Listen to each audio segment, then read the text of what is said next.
जंगल के बीचों बीच छोटी सी नदी बहती थी, जिसका पानी इतना साफ था कि बच्चे उसमें झांक कर अपने चेहरे देखते तो लगता जैसे नदी उनसे मुस्कुरा रही है।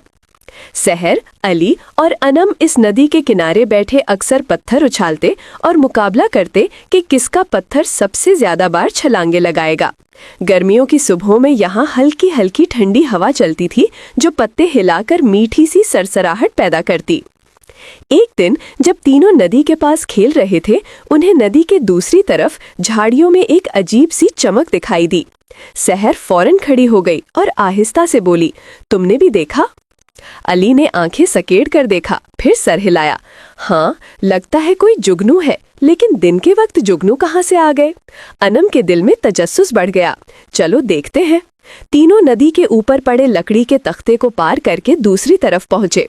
झाड़ियों के पीछे उन्हें एक छोटा सा रोशन पत्थर मिला, जो इतनी नरमी से चमक रहा था जैसे उसके अंदर कोई सांस ले रहा हो। सहर ने हाथ बढ़ाया तो अनम ने फौरन रोका। हाथ मत लगाना, ये कोई जादुई चीज लगती है। अली हंसा। अगर जादुई है तो फिर और भी अच्छा, हम जादुई चीजें ढूंढने ही तो निकले थे। लेकिन जो ही सहर ने पत्थर को छुआ, रोशनी तेज हो गई और पूरा जंगल लम्हे भर के लिए चमक उठा। चंद ही सेकंड बाद चमक बुझी तो पत्थर की जगह एक नन्ही सी परी खड़ी थी। उसके बाल पत्तों जैसे हरे और पर शफाफ थे, जिनमें सूरज की रोशनी फंसकर सुनहरी बन जाती थी। परी ने हाथ अपनी कमर पर रखकर बच्चों की तरफ देखा। आह, आखिरकार किसी ने मुझे आजाद किया। तुम लोग बहुत बहादुर हो। तीनों एक साथ पीछे हट गए। अली ने आहिस्ता पूछा, तुम कोई असली परी हो? हाँ, वो फख्र से बोली, और मेरा नाम लुमी है। मुझे एक बदसूरत साया पकड़कर पत्थर में कैद कर गया था। तुमने मुझे छुआ और जादू टूट गया। तुमने मुझे बचाया है, इसलिए मैं तुम्हारी मदद करूंगी।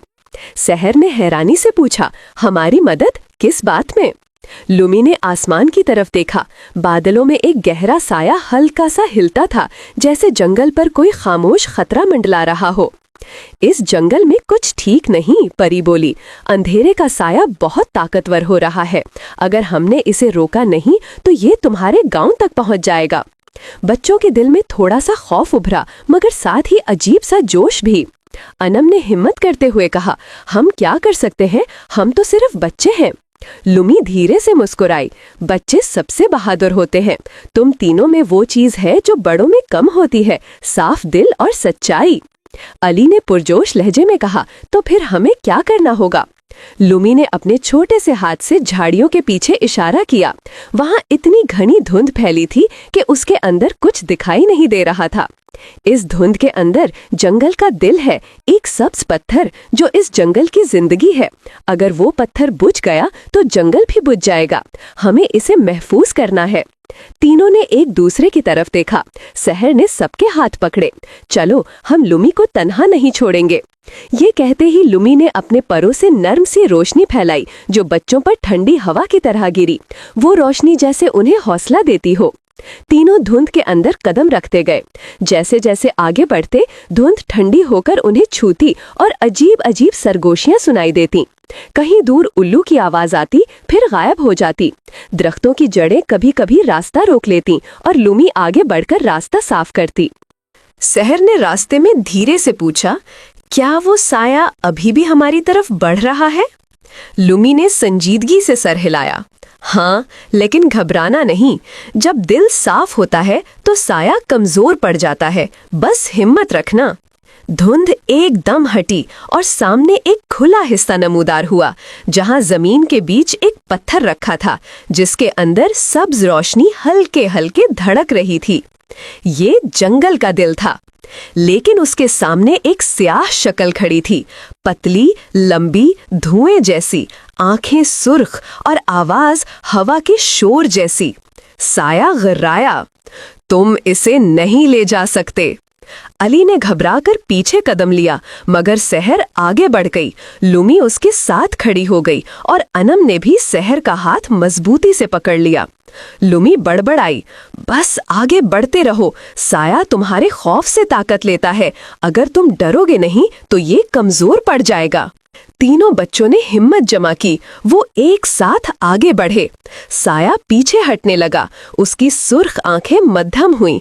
उसका जिस्म हवा में बिखरने लगा। तीनों बच्चों के अज़्म की रोशनी उसे हिला कर रख रही थी। आखिरकार साया टूटकर धुएं की तरह हवा में बिखर गया।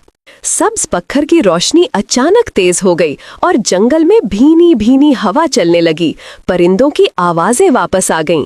धुंध छट गई और सूरज की किरणें बच्चों पर पड़ने लगीं। लुमी खुशी से उनके गिर्द घूमी। तुम कामयाब हो गए, जंगल तुम्हारा शुक्रगुजार है। बच्चे मुस्कुराए। अब वो पहले से ज्यादा बहादुर, मजबूत और एक दूसरे पर भरोसा करने वाले बन चुके थे।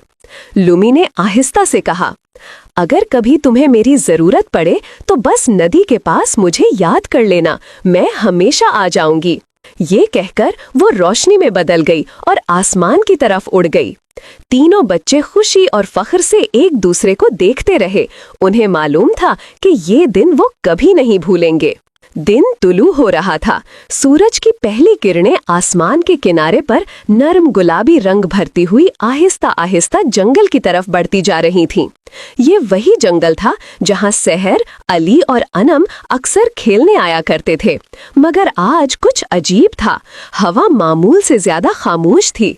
पत्ते हिलते तो थे मगर आवाज जैसे दब कर रह गई थी। परिंदे भी कहीं छुपे बैठे थे। शायद जंगल में फैली हुई वही खामोशी उन्हें भी महसूस हो रही थी। तीनों आज फिर नदी के पास जमा हुए थे। नदी के किनारे अभी शबनम मौजूद थी जो घास के हर तनके को चमका रही थी। मगर उनके चेहरों पर आज खेलने वाली खुशी नहीं थी, बल्कि एक संजीदगी थी, एक मकसद था। कल जो कुछ हुआ था उनकी जिंदगी की सबसे हैरत अंगेज बात थी। एक परी को आजाद करके एक साये को शिकस्त देना। ये सब किसी ख्वाब की तरह महसूस होता था, मगर सब हकीकत थी। सहर ने पानी में झांकते हुए कहा, मुझे लगता है लुमी आज फिर हमें बुलाएगी। कल उसने कहा था ना कि अभी सब खत्म नहीं हुआ। अली ने एक लंबा सांस लिया और आसमान की तरफ देखा। हाँ, लेकिन मुझे लगता है आगे जो भी होगा वो कल से ज्यादा मुश्किल होगा। अनम दोनों के बीच बैठी थी।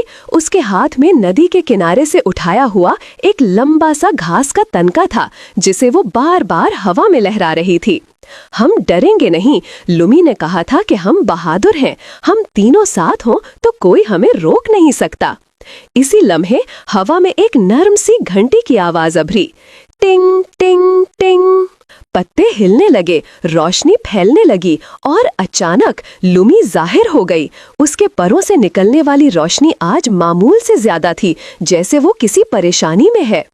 तुम तीनों, उसने जल्दी से कहा, हमें फौरन चलना होगा। जंगल का दिल महफूज तो हो गया है, लेकिन साया खत्म नहीं हुआ, वो और ताकतवर हो रहा है।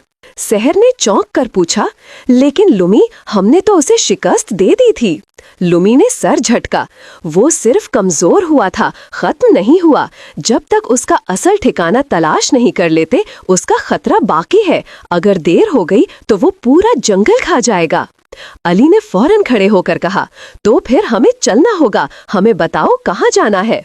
लुमी ने अपना छोटा सा हाथ बढ़ाया। रोशनी जमीन पर गिरी और एक नक्शा सा बन गया, जमीन पर ही रोशनी से बना हुआ। उस नक्शे में जंगल के अंदर एक जगह गहरी स्याह अलामत में नजर आ रही थी। ये साया गार है, वहीं उसकी ताकत छुपी है। मगर ये जगह बहुत खतरनाक है। वहाँ रास्ता भूल जाना बहुत आसान है। गार की राख जैसे सांस लेती है और अंधेरा आवाजें बदल देता है। तुम जो सुनते हो वो सच भी हो सकता है और धोखा भी। अनम ने आहिस्ता से पूछा, लेकिन हम जाएंगे कैसे? जंगल के अंदर तो तुम कहती थी कि रास्ते बदल जाते हैं। लुमी होली से मुस्कुराई। मैं तुम्हारे साथ हूँ और शायद तुम तीनों अंदाजा नहीं लगा रहे, मगर तुम में से हर एक के अंदर एक खास सलाहियत है। जंगल ने ये तुम्हें तब दिया जब तुमने दिले जंगल को बचाया था। तीनों हैरानी से लुमी की तरफ देखने लगे। सहर ने पूछा, हम में सलाहियत? कैसी सलाहियत? लुमी ने उसके आगे हाथ बढ़ाया। सहर, तुम्हें जंगल की आवाजें सुनाई देती हैं। दूसरे लोग सिर्फ हवा की सरसराहट सुनते हैं, मगर तुम दरख्तों की बातें, रास्तों की फरियाद और पानी की सरगोशी सुन सकती हो। सहर ने हैरानी से अपनी हथेली देखी। तो कल जो मुझे लग रहा था कि दरख्त कुछ कहना चाहते हैं, वो मेरा ख्याल नहीं था। लुमी ने सर हिलाया। बिल्कुल नहीं, तुम जंगल की जुबान समझ सकती हो, ये बहुत बड़ी चीज है। फिर वो अली की तरफ मुड़ी। अली, तुम में बहादुरी बहुत ज्यादा है, मगर अब तुम्हारी बहादुरी दूसरों को भी ताकत देती है। अगर तुम डर गए तो सब कमजोर पड़ेंगे, मगर अगर तुम मजबूत रहो तो अंधेरा पीछे हट जाता है। अली सीधा खड़ा हो गया। मैं डरने की कोशिश नहीं करूंगा। लुमी हल्की सी हंसी हंसती। डराना तो साया का काम है, मगर तुम्हारी ताकत उसे कमजोर करती है। फिर वो अनम की तरफ गई। और अनम, तुम्हारे दिल की नरमी, तुम्हारी मेहरबानी, ये सबसे बड़ी ताकत है। रोशनी अंधेरे से लड़ती है, मगर नरमी अंधेरे को बदल सकती है। कुछ ऐसी चीजें हैं जिन्हें सिर्फ तुम ही रोक सकती हो। अनम के चेहरे पर नर्म सी मुस्कुराहट आई। मैं बस दिल से सोचती हूँ। लुमी ने कहा, इसीलिए तुम खास हो। फिर वो फिजा में बुलंद हुई और जोर से बोली, चलो हमें फौरन निकलना होगा। तीनों बच्चों ने नदी को आखिरी बार देखा। फिर वो लुमी के पीछे जंगल की गहराई में बढ़ने लगे। सायाहार की तरफ सफर। जंगल के अंदर आज अजीब सी खामोशी थी, जैसे हर चीज अपनी सांस रोके खड़ी हो। दरख्तों के तने मोटे और अंधेरे से ढके हुए थे। बीच बीच में ठंडी हवा चलती तो लगता जैसे कोई सरगोशी कर रहा हो। सहर बार बार रुक रुक कर आवाजों को सुनती। लुम्मी, दरख्त कह रहे हैं कि हम सही सिमत में जा रहे हैं, मगर कुछ हमारे पीछे है। अली पीछे मुड़ा। क्या कोई साया? सहर ने आहिस्ता जवाब दिया, पता नहीं, दरख्त सिर्फ कहते हैं वापस मत देखो, आगे बढ़ते रहो। लुम्मी ने जल्दी से कहा, हाँ यही सही है। बाज औकात पीछे देखना खतरनाक होता है। साया तुम्हारे खौफ को शक्ल दे सकता है। अगर तुम ना देखोगे तो वो बन नहीं पाएगा। अनम ने अपने दोनों हाथ मजबूती से जोड़े। हम आगे देखेंगे, बस आगे। रास्ता तंग होता गया। फूलों की खुशबू मध्यम पड़ने लगी। परिंदों की आवाजें गायब, जैसे जंगल एक जिंदा मखलूक हो और वो सबको अपनी गहराई में ले जा रहा हो। एक मकाम पर जमीन नरम होने लगी और धुंध गहरी। लुम्मी ने कहा, ये सरगोशियों वाला इलाका है। यहाँ जो आवाजें सुनो उन पर यकीन मत करना। लेकिन जैसे ही वो आगे बढ़े, हवा में आवाज उभरी, आओ, तुम अकेले नहीं हो, मैं तुम्हें जानता हूँ। अनम ठिठक कर रुक गई। ये कौन है? अली ने कहा, नहीं सुनो, ये धोखा है। मगर आवाज फिर आई, इस बार ज्यादा करीब से। अनम, मैं वो हूँ जिसे तुमने भुलाया। मैं तुम्हारा दोस्त हूँ। अनम की सांस रुक गई। ये तो मेरे बचपन वाली गुड़िया की आवाज लग रही है जो खो गई थी। लुम्मी ने फौरन कहा, अनम, ये तुम्हारे दिल के नर्म हिस्से पर हमला है। तुम अपनी खूबसूरती, अपनी नरमी को साया के हाथ में नहीं दे सकती। अनम ने आंखें बंद करके एक लंबी सांस ली। ये सच नहीं है, ये सिर्फ आवाज है, मैं इसे नहीं सुनूंगी।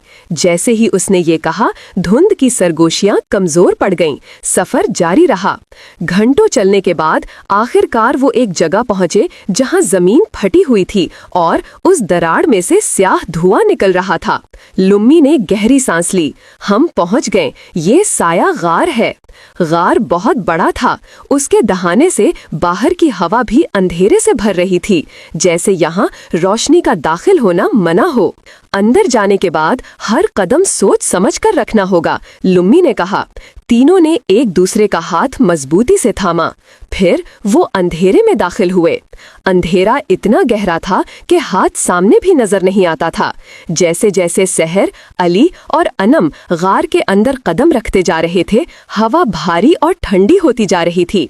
दीवारों से टपकती हुई नमी जमीन पर छोटी छोटी झीलें बना देती थी और हर कतरा जब गिरता तो एक मध्यम गूंजती हुई आवाज निकालता, जो सुनकर ऐसा लगता जैसे कोई दूर बैठा उनकी नकल कर रहा हो। लुम्मी के परों की रोशनी इस अंधेरे में वाहिद उम्मीद थी, मगर वो भी यहाँ मध्यम हो चुकी थी, जैसे यहाँ का अंधेरा जादू से भी ज्यादा ताकतवर हो।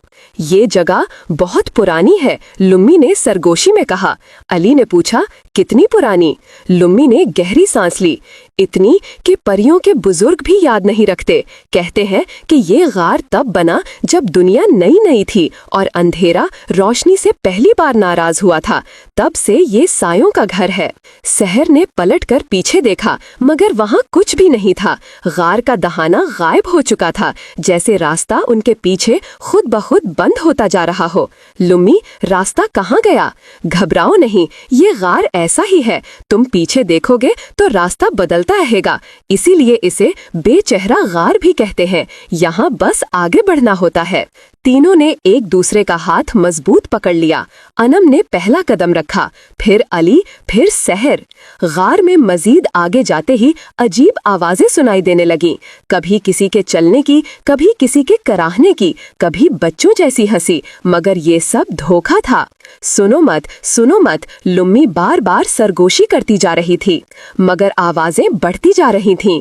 एक मोड़ पर दीवारों पर अजीब नक्श बने हुए थे। वो नक्श कभी चमकते, कभी मध्यम होते, कभी हरकत करते महसूस होते। तीनों ने हैरान होकर उन्हें देखा। अनम ने कहा, ये जैसे कोई रास्ते दिखा रहे हों। लुम्मी ने फौरन कहा, नहीं, ये जाल है। ये गार तुम्हें गलत रास्ता दिखाकर गुमराह करना चाहता है। तुम्हें सिर्फ दिल की सच्चाई पर यकीन करना होगा, ना कि इन जगमगाती तस्वीरों पर। अली ने नाक चढ़ाकर कहा, मुझे लगता है ये गार हमें पसंद नहीं कर रहा। सहर ने आहिस्ता आहिस्ता चलते चलते दीवार को छुआ। ये दीवारें कुछ कहना चाहती हैं। लुम्मी फौरन उसके पास आई। हाँ, कहती हैं वापस चले जाओ। और हम नहीं जाएंगे, सहर ने मजबूत लहजे में कहा। लुम्मी मुस्कुराई, बस यही बहादुरी चाहिए थी। कुछ ही देर बाद रास्ता अचानक खुला। एक बड़ी सी जगह थी जहाँ छत इतनी ऊंची थी कि नजर भी न आए। दरमियान में एक लंबी सी दरार से अजीब सा भूरा धुआं उठ रहा था। ये पहला इम्तिहान है, लुम्मी ने कहा। इम्तिहान? अली ने चौंक कर कहा। हाँ, गार में 3 इम्तिहान है। हर इम्तिहान तुम में से एक से मुताल्लिक है। इस गार का उसूल है, जो अंदर दाखिल होता है उसे अपनी कमजोरी से गुजर कर लिए आगे जाना होता है। अनम ने गटक निगला, और ये पहला इम्तिहान? लुम्मी ने धुआं दिखाया। ये भूल का धुआं है। जो भी इसमें जाता है उसे अपने सबसे अहम लम्हे, सबसे खास याद, सब कुछ भूलने का खतरा होता है। ये तुम्हें मजबूत बनाने के लिए है। या तो तुम खुद को पहचानोगे या हमेशा के लिए धुएं का हिस्सा बन जाओगे। सहर आगे बढ़ी। मैं पहले जाऊंगी। नहीं, अली ने कहा, पहले मैं जाता हूँ। लुम्मी ने दोनों को रोका। ये इम्तिहान सहर के लिए है। जंगल ने उसे चुना है, क्योंकि जंगल की आवाजों को सुनने वाली कुदरत रखने वाला सिर्फ वही धुएं को समझ सकती है। सहर ने एक लंबी सांस ली। ठीक है, मैं तैयार हूँ। वो धुएं के अंदर दाखिल हो गई। अंधेरा, खामोशी, फिर किसी के कदमों की आवाज। सहर ने चौंक कर इधर उधर देखा, मगर कुछ नहीं था। फिर एक नर्म आवाज आई, सहर, तुम मुझे याद हो? सहर कांप गई। ये कौन? आवाज और करीब आई। मैं वो हूँ जो तुमने छोड़ दिया था, याद है? तुम छोटी थी, तुमने कहा था कि तुम मुझे कभी नहीं भूलोगी। सहर की आंखों में बचपन की एक धुंधली सी तस्वीर उभरी। एक पुरानी लालटेन जो उसने बचपन में एक गुफा से पाई थी। उसने वादा किया था कि वो इसे हमेशा संभाल कर रखेगी, मगर वो खो गई थी। ये वो लालटेन है, सहर ने हैरत से कहा। धुएं के अंदर उस लालटेन की रोशनी जलने लगी। तुमने वादा तोड़ा। लालटेन की रोशनी मध्यम हुई। तुमने मुझे भुलाया। सहर की आंखों में आंसू आ गए। मैंने जानबूझकर नहीं भुलाया, मैं बच्ची थी। तुमने फिर भी भूल गई। बातें भारी होने लगीं, जैसे धुआं उसके दिल में उतर रहा हो। सहर ने अपनी मुट्ठियां भींची। मैंने तुम्हें नहीं भुलाया, मैं बस बड़ी हो गई थी और जिंदगी में बहुत कुछ बदल गया था। लेकिन यादें दिल में रहती हैं, चाहे हम इन्हें हमेशा याद ना रख सकें। लालटेन की रोशनी बढ़ गई। तो तुम मुझे याद रखती हो? सहर ने सर हिलाया। हाँ, मैं सबको याद रखती हूँ। जो भी मेरे दिल के करीब हो, मैं उसे कभी नहीं भूलती। धुआं हटने लगा। लालटेन आहिस्ता आहिस्ता रोशनी में बदलकर गायब हो गई और सहर बाहर निकल आई। अली खुशी से बोला, तुम कामयाब हो गईं। लुम्मी खुशी से चमकी। हाँ, उसने भूल को शिकस्त दे दी। अब दूसरा इम्तिहान था। अब दूसरा इम्तिहान अली का था, और वो डर का आईना था। गार के अंदर एक वसी सी हॉल थी, जिसके वसत में एक बड़ा सा आईना खड़ा था। अली के सामने आईना था और जैसे ही वो उसके करीब गया, आईने में एक ऐसा मंजर जाहिर हुआ जिसने अली के दिल में खौफ पैदा कर दिया। आईने में उसने देखा कि पूरा जंगल तबाह हो रहा है, उसके दोस्त खतरे में हैं और वो खुद कुछ भी नहीं कर पा रहा। दरख्त जल रहे हैं, नदी का पानी खुश्क हो रहा है और धुंधली रोशनी में साया बढ़ता जा रहा था। अली के कदम जमते गए, लेकिन लुमी ने आहिस्ता से कहा, डरो मत, ये सिर्फ तुम्हारा खौफ है। तुम्हारे खौफ की ताकत साया को मजबूत करती है। तुम्हें अपनी बहादुरी पर यकीन रखना होगा। अली ने गहरी सांस ली और दिल में कहा, मैं डरूंगा नहीं, मेरा खौफ मेरे दोस्तों और जंगल को कभी नहीं रोक सकता। अचानक आईना चमक उठा और पूरा मंजर गायब हो गया। अली ने बाहर कदम रखा और उसके चेहरे पर एतमाद और हिम्मत की रोशनी दिखाई दी। अब तीसरा इम्तिहान अनम का था और ये था नरमी की ताकत। अनम एक कमरे में गई जहां हर तरफ सख्त पत्थर और कांटेदार पौधे थे। एक बड़ी सी आवाज आई, अगर तुम नरमी दिखाओ तो रास्ता मिलेगा, वरना हमेशा के लिए फंस जाओगी। अनम ने अपने दिल की आवाज सुनी और दिल की नरमी से पौधों को छुआ। कांटे नर्म हो गए, पत्थर अपने आप हिलने लगे और एक नरमी की रोशनी अनम के इर्द गिर्द फैल गई। वो कामयाबी के साथ बाहर आई और तीनों बच्चे एक दूसरे के पास खड़े होकर मुस्कुराने लगे। लुम्मी ने खुशी से कहा, तीनों ने अपने इम्तिहानात कामयाबी से पास कर लिए। अब असल चैलेंज बाकी है, साया गार के मालिक से मुकाबला। तीनों ने गहरी सांस ली और गार के अंदर सबसे अंधेरे कमरे की तरफ बढ़ गए। जैसे ही वो कमरे में दाखिल हुए, एक खौफनाक सियाह साया उनके सामने नमूदार हुआ। उसके सुर्ख आंखें चमक रही थीं और उसकी आवाज गूंज रही थी, तुम यहाँ कैसे आए? तुम सिर्फ बच्चे हो, तुम्हें यहाँ आने का हक नहीं। सहर, अली और अनम ने एक साथ खड़े होकर कहा, हम डरेंगे नहीं, हम दिल के साथ आए हैं और दिल की ताकत हमें कामयाब करेगी। साया गार के मालिक ने हमला किया, लेकिन तीनों बच्चों ने अपनी सलाहियतों को मिलाकर लड़ाई शुरू की। सहर ने जंगल की आवाजों से रास्ता दिखाया, अली ने अपने हौसले से साया को धकेल दिया और अनम ने नरमी से उसके धुआं को कमजोर किया। कुछ लम्हों की सख्त जद्दोजहद के बाद साया गायब हो गया। सब्ज रोशनी दोबारा गार में फैल गई और जंगल की फिजा में खुशबू और परिंदों की आवाजें वापस आ गईं। लुम्मी ने बच्चों की तरफ देखा और कहा, तुमने जंगल को बचाया और अपने दिल की ताकत दिखाई। अब तुम हमेशा के लिए बहादुर और ताकतवर हो गए हो। तीनों बच्चों ने एक दूसरे का हाथ पकड़कर खुशी से कहा, हमने ये किया, हमने कामयाब हो गए। लुम्मी ने आसमान की तरफ उड़कर कहा, अगर कभी तुम्हें मेरी जरूरत पड़े तो बस नदी के किनारे आ जाना, मैं हमेशा तुम्हारे साथ होंगी। सहर, अली और अनम ने खुशी से झूमकर कहा, हम तुम्हें याद रखेंगे लुम्मी। वो सब वापस गांव लौटे और जंगल के लोग उन्हें हीरोज की तरह देखने लगे। बच्चों ने सीखा कि दिल की ताकत, हौसला और नरमी सबसे बड़ी चीजें हैं। उस दिन के बाद जंगल और गांव में अमन और खुशी छा गई।